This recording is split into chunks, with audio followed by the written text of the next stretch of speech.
Want to start playing the word chain puzzle game, but not sure how? I'm Jessica, and in this video, I'll show you how to download and install the word chain puzzle app.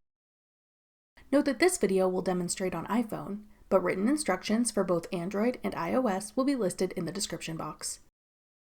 Now let's get started. To download word chain puzzle, first open the App Store.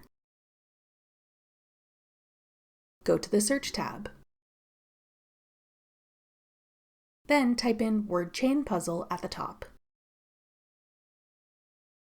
Tap word chain puzzle when it appears in the search results. Then tap Get.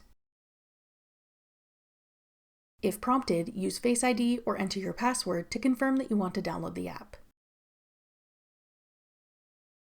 Wait for the installation to complete. Then tap Open to start playing word chain puzzle.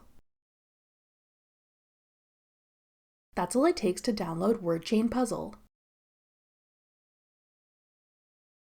Want to try out other mobile games? Check out this tutorial next. Click the video on your screen now to watch. Thanks for watching. If you found this video helpful, we'd love it if you'd hit the like button below and subscribe to our channel. We put out great new tech tutorials like this one every day.